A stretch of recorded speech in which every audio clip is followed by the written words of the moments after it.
وما آتاكم الرسول فخذوه وما نهاكم عنه فانتهوا واتقوا الله إن الله شديد العقاب.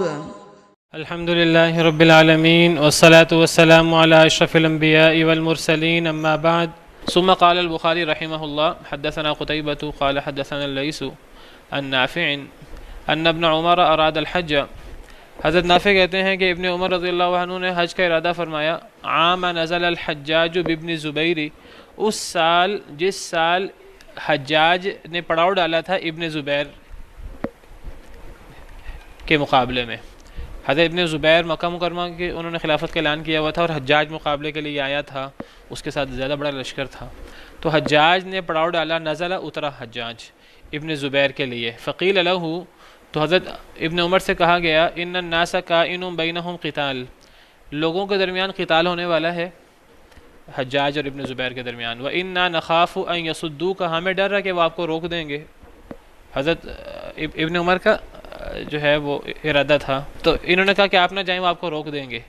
فقال، تو حضرت ابن عمر نے فرمایا لقد كان لكم في رسول الله اسوة حسنہ، البتہ ہے تمہارے لیے اللہ کے رسول میں اسوہ حسنہ. اذن اصنع كما صنع رسول اللہ، میں تب وہی کروں گا جو رسول کریم صلی اللہ علیہ وسلم نے کیا تھا، یعنی صلح حدیبیہ کے موقع پر. انی اشہدکم انی قد اوجبت عمرۃ، میں تمہیں گواہ بناتا ہوں میں نے عمرہ واجب کیا ہے. حضرت عمر کا شروع میں ارادہ عمرے کا تھا. میں تمہیں گواہ بناتا ہوں، گھر والوں سے کہا میں نے عمرہ واجب کیا ہے. ثم خرج، پھر وہ نکلے. حتی اذا کان بظاہر البیداء، حضرت ابن عمر آپ کو پتہ مدینہ منورہ کے رہائشی تھے، مدینہ منورہ رہتے تھے. حتیٰ کہ جب وہ بیدا مقام پر تھے، بیدا مقام ذوالحلیفہ کے ساتھ ہے جہاں مدینہ منورہ سے نکلتے ہوئے میقات ہے. تو جب وہ بیدا نامی مقام پر پہنچے، قال، تو حضرت ابن عمر نے فرمایا ما شأن الحج والعمرۃ الا واحد، نہیں ہے معاملہ حج اور عمرے کا مگر ایک ہی. حج اور عمرہ کا معاملہ ایک ہی ہے. جب میں نے اتنا لمبا سفر کرنا ہے، ڈر بھی ہے، خوف بھی ہے، تو جب میں نے ان تمام حالات کا سامنا کرنا ہے تو کیوں نہ میں جو ہے وہ میں عمرہ کے ساتھ حج بھی کر لوں. اشہدکم، کہنے لگے میں تمہیں گواہ بناتا ہوں انی قد اوجبت حجا مع عمرتی، میں تمہیں گواہ بناتا ہوں کہ میں نے واجب کر لیا ہے حج کو عمرہ کے ساتھ. اب یہ کون سا حج تھا؟ حج تمتع بھی ہو سکتا ہے، حج قران بھی ہو سکتا ہے، لیکن آگے سے پتہ لگتا ہے حج قران تھا. واہدى ہدیا اشتراہ بقدید، اور انہوں نے ایک قربانی بھی خریدی، قربانی کا جانور جس کو انہوں نے قدید سے خریدا. قدید جو ہے یہ جوحفہ جو ہے آج کل رابغ جدہ کے قریب جو علاقہ ہے، یہ آج کل جو قدید ہے یہ جوحفہ کے قریب علاقہ ہے. تو انہوں نے قدید سے قربانی خریدی. پتہ لگا جب وہ انہوں نے نیت کی تھی، اس وقت حج عمرہ دونوں کی نیت کی تھی اور حج قران کی نیت تھی، ساتھ قربانی نہیں تھی. تو پتہ لگا کہ حج تمتع کرنا لازمی نہیں ہے جس کے پاس قربانی نہ ہو، حضرت ابن عمر کے رائے کے مطابق. ولم یزید علی ذلک، انہوں نے اس پر کوئی اضافہ نہیں کیا. فلم ینحر، انہوں نے قربانی نہیں کی. ولم یحل من شیء حرم منہ، اور نہیں حلال ہوئے کسی بھی شے سے جو حرام ہوئی تھی ان پر. کیا مطلب؟ جب انہوں نے عمرہ کیا، عمرہ کرنے کے بعد وہ حلال نہیں ہوئے کیونکہ یہ ان کا حج تمتع نہیں تھا. کون سا حج تھا؟ حج قران. حج قران میں بندہ عمرہ کرنے کے بعد حلال نہیں ہوتا.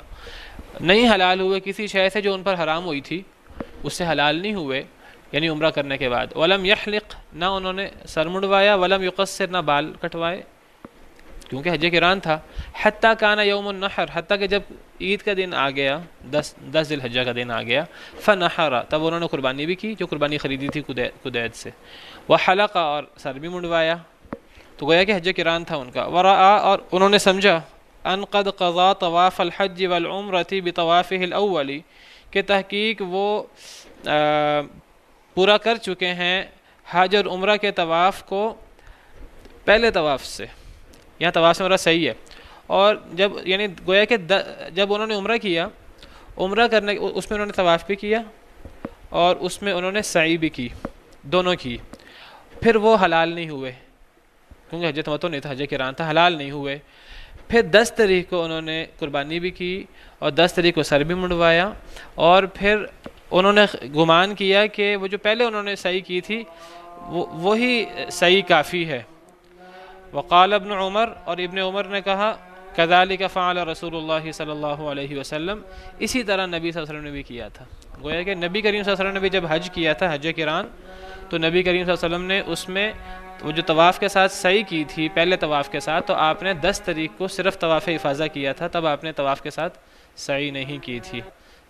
سبحان ربک رب العزت عما یصفون وسلام علی المرسلین والحمد للہ رب العالمین۔ صناع الحياة أقمار الليالي منار الهداة أعلام الرجال صناع الحياة أقمار